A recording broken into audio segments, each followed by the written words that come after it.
So hello everyone. So today we are going to see basically what are the different admin tools for the SAP HANA and how we can do the administration from the different tools. So very first is HANA Studio. So HANA Studio is very important and basic. So we can do the all administration tasks from the HANA Studio. So let's see the HANA Studio. So this is a view of HANA Studio, and you can download HANA Studio from the marketplace. And after that, you can just install on your machine, and you can start using it. So HANA Studio is same like our GUI, where we can do the all, add the all systems which are there in our landscape, and we can do the administration. So very first is, let me show you the prospects. So these are the perspectives of the HANA Studio, means different areas. So you can see there are we have Java, then we have plugin development, we have HANA development, modular, and the administration, which we are going to see today. So once you select your perspective, so for example, now we are selecting administration console, so we can do the administration. So here, very important is first how to add system. So just click on add system. You can give the host name, then instance number as per your system, and then you can select whether it is single container or multi-container. In multi-container, we have tenant database name and system database. So I'm connecting system database now. Click on next. Here, give the user ID password. So I am using system user, but you can select a user as per your requirement. So this is important tick. So store user and name, username and password in secure storage. So if you tick this, so your username password will be get stored, and you don't need to basically add these passwords again and again. So once we are done with this, just click on finish.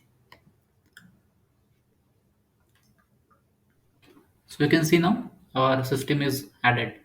So once system is added, so these are five folders you will see under the system. So let me explain you one by one. So very first is backup. So here you can do all the backup and recovery administration tasks. So if you want to know more about that, so I have already created one video on that topic. So you can check that video. So I will put the link in description box also. Then next is catalog. So in catalog, all your schemas and tables will be visible. So whatever schemas you have, so you can see all those over here. In content, so all your HANA database views you can see over here. So majorly this is for the developers and modelers. Then provisioning. So in this you can check all your smart data access connection. So these are the SDA connections. So I'm going to cover the separate session on this for more details. So today I'm just giving overview of the admin tools. Then security.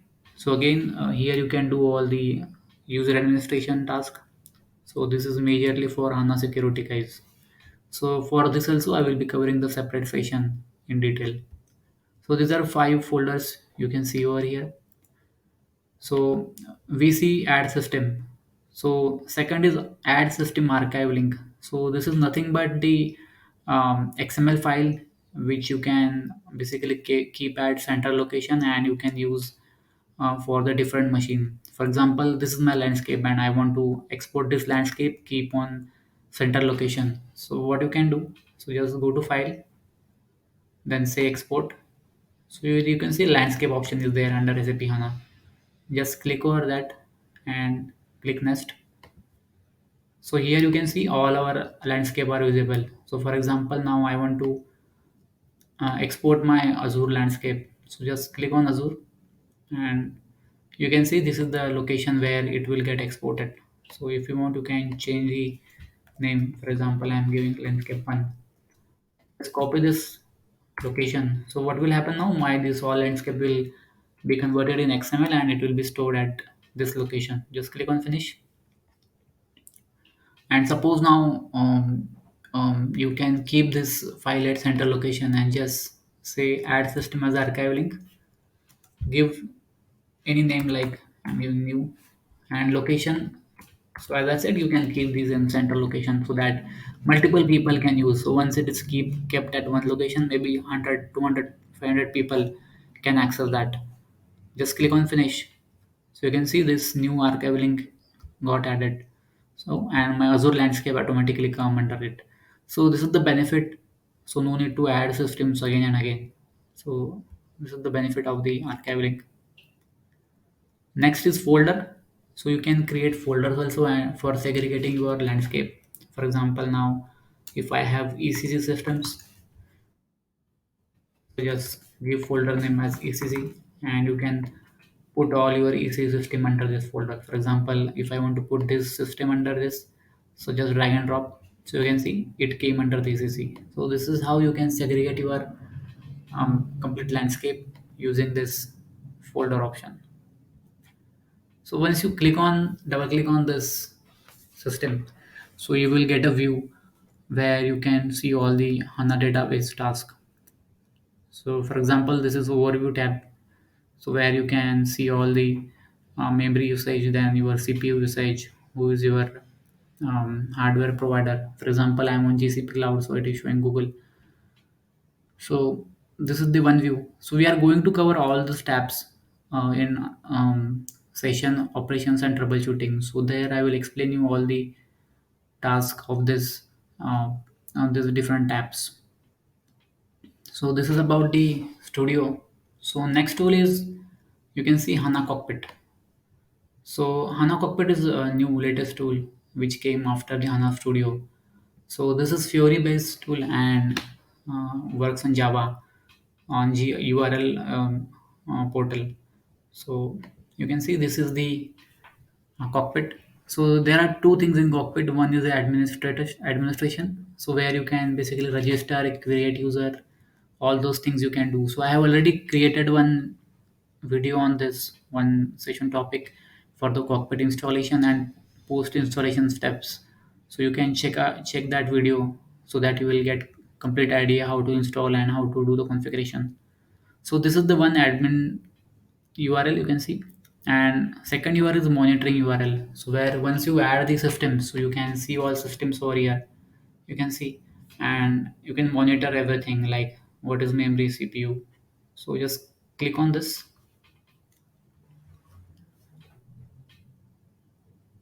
and you can see all the complete monitoring and administration you can do. For example, stop database, SQL console, database management, and there are various styles.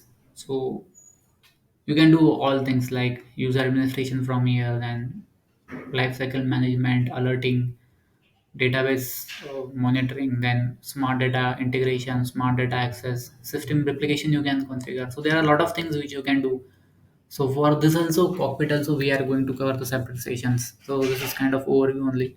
So in that you will get to know more about the cockpit and how to use cockpit effectively. So this is the second tool. Then third tool is SAP DBA Cockpit. So this is inbuilt SAP. So if you have installed the HANA SAP system on your HANA database, so you can go to DBA Cockpit T code. For example, let me navigate through it. So this is the DBA Cockpit T code, and the view is similar kind of studio, but only benefit is no need to have a separate HANA Studio or Cockpit. Suppose if you have only SAP, then you can do the administration from here. So same like the Studio. So there is no much difference. So this is the third tool which you can use. Then next is Solution Manager. So more, I would say this is kind of monitoring and a bit more administration also you can do. So it is very useful for monitoring. So you can configure your HANA database on Solution Manager, and it will be used for complete monitoring. Like Solution Manager will monitor CPU, memory, all other metrics. There are different metrics. So for that also, I will be covering the separate session on detail how to configure the HANA database in Solution Manager, and then how to use it effectively. So that is the fourth tool. Then the last is the HDB SQL. So you can do the HANA administration from the SQL commands also, like putty. So how to use that? So just you need, so this is my putty. So you can see my, I have opened the HANA, a HANA instance, and using the HDB ADM user. So the, to have HDB SQL, so you need to execute one command. So I am just sharing on my screen. So HDB SQL, then hyphen I, your instance number, then your user, which user you want to connect, and the password, and then systemdb or tenantdb. So you can provide over here. Once you click enter, so you can see my HDB SQL has been opened. So now you can, we can do the SQL command execution from here now. So for example, select star from database. So I'm basically executing the query from here. So it is giving me output that I have one database, and which is systemdb. So all this stuffs you can do. For example, you can take a backup, recovery, you can execute the SQL. So different type of things which you do in studio. So similar kind of things you can do from the command line also. So this for the fifth tool. So as I said, you can either connect to systemdb or tenantdb. So for systemdb, so this is the command which I shown, and tenantdb, only difference is you need to add just database name in front of your command. So this is how you can connect to tenantdb also. So this is how the fifth tool and final. So these are all overview of the tools. So we have covered all tools now. So generally I upload this kind of videos. So if you like this video, so if you like this video, please like to my like to my channel, and you can also subscribe if you want to have more videos or more connect for the SAP on cloud. Thank you.